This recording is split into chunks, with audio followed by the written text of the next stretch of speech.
Hi there everyone, today I'm reviewing The End and the Death, Volume 1 by Dan Abnett. This is going to be a no spoiler review. So there's 2 volumes to go in the Siege of Terra, and this is the penultimate book. Malcador prepares as best he can. Horus prepares to battle the Emperor, and although we know how it ends, there is some exploration of how it pans out in this book. There are quite a few character plot lines brought together, some frantic actions and fights, and some subtle explorations of characters and events. Let's get into it. The End and the Death is the refrain of the demon Samus, and it's a phrase that pops up repeatedly throughout this book. It sometimes feels clumsy though, forced in, rather than what I see in some other books where it inserts the eponymous title into a significant phrase or moment. It jars with some of the bombastic, over-the-top descriptive passages in this book, which are much more effective. And they help produce a sense of the grand scale of the siege and the events that are happening. Thankfully, though, the latter are much more frequent than the clumsy example I just spoke about. It's worth mentioning here that I actually listened to the audiobook, and Jonathan Keeble's performance was absolutely tremendous. He races through descriptive passages, slowing down to emphasize key parts wonderfully. Action scenes carry this pace too, and it really helps elevate them. The voices he employs are diverse, the latent, threatening power of Vulcan, the almost irritating voice of Acte, the slightly comical John Grammaticus, the stentorian booming of the Custodians.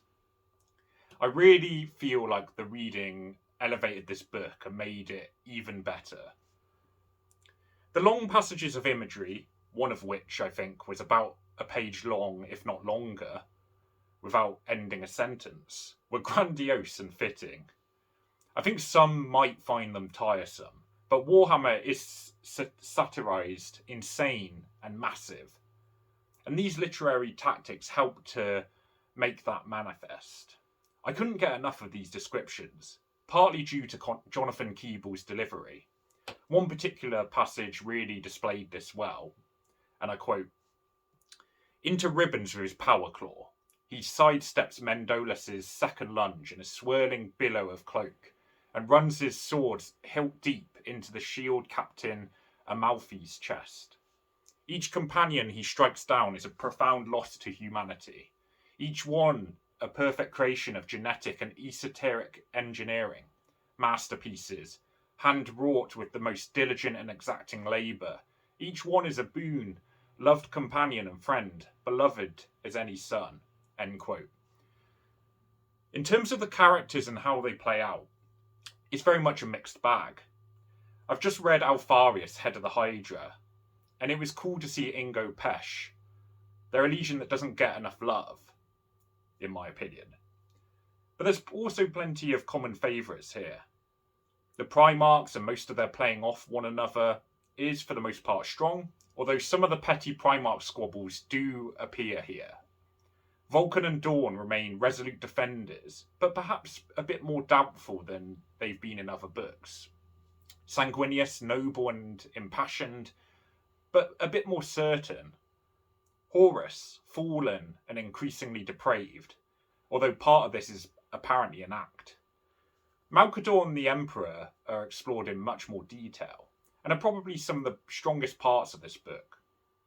There's more exploration of Malcador's perspective and provenance, for example. Some readers probably won't like the brief chapters highlighting certain warriors or battle scenes in short spurts, aiming to illustrate the myriad lives and experiences lost during the gigantic battle that's going on. But I felt it added scale. And I do have to concede, though, that it probably does this a bit less successfully than the previous book, Echoes of Eternity. The book has more room to play with the plot and action as things wrap up, but I do wonder how much more could have happened in this book in terms of plot. And it is the first of 2 volumes, which is a factor to consider. There are a lot of complex strands across the Horus Heresy series that we've seen, particularly when it comes to characters like Kirill Sinderman, Euphrati Keeler, or John and Ol. It's always felt a little muddled to me, and I'm not sure if it could have been a plot and story route that was more focused, or at least seemingly knowing where it's going. Instead, it does feel a bit made up as we go along, and it feels difficult to piece together what some of these strands have really been trying to achieve. Of course, it might be that we need to wait to find out, but I do get the impression that it hasn't been solidified as much as it perhaps needs to be. A similar example of this are the allusions to mythology and religion. The Labyrinth, the Argonauts, the Tower of Babel. I'm not sure they've been used very cleverly, or to their full potential in the Horus Heresy. To the contrary, though, in this book, is the usage and comparison by a certain character in the book that I won't name, of wanting apotheosis for humanity. This character delivers it by stealing fire. Compare this to the myth of Prometheus. In myth, Prometheus stole fire from Zeus to elevate mankind to a greater capability by giving them technology in the form of fire. This might have wider, significant repercussions for who saves the Warhammer character that stole the fire, but we have to wait and see. Prometheus in myth is saved by Hercules, but then who represents Hercules in the Warhammer universe? That's a question that remains unanswered for now. The book, to me, felt slightly anticlimactic, and of course things are to be resolved in the next book, but it makes this one quite strange in terms of plot. For sure, there are exciting events and sections. I've already mentioned Ingo Pesch, and his parts were great, I thought. The Emperor even does some fighting in this book, and that scene was probably my favourite of the whole book. And it's really elevated by Jonathan Keeble's delivery, as I've spoken about. A notable description of Titans being crucified on the walls really stuck with me, and there were events such as with the Dark Angels, the Alpha Legion, Malkador, that really held my interest. The plot felt like it was more of the same though, and there was some new information or new exposition, but there wasn't really that many big events. Of course, the one or two that were there, I don't really want to speak about, as this is a no spoiler review. But don't go into this book expecting huge changes. It's kind of what we already know for the most part. Where the book really shines remains the descriptions and imagery though. I loved these passages. They gave a real sense of bringing this crazy sci-fi universe that we all love to life, and do imply that Dan Abnett was the correct author to sign off on the series, especially as fittingly he was the one to begin it, all the way back with Horus Rising.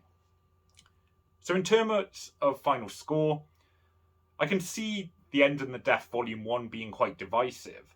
There aren't huge reveals, but it does explore some factions and characters more subtly. The descriptive passages are brilliant, conveying all the craziness of Warhammer.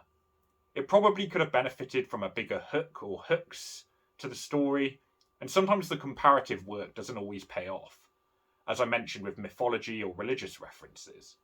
But it never gets bogged down in its flaws, often rapidly moving on to explore another exciting scene where you're eager to find out what happens next.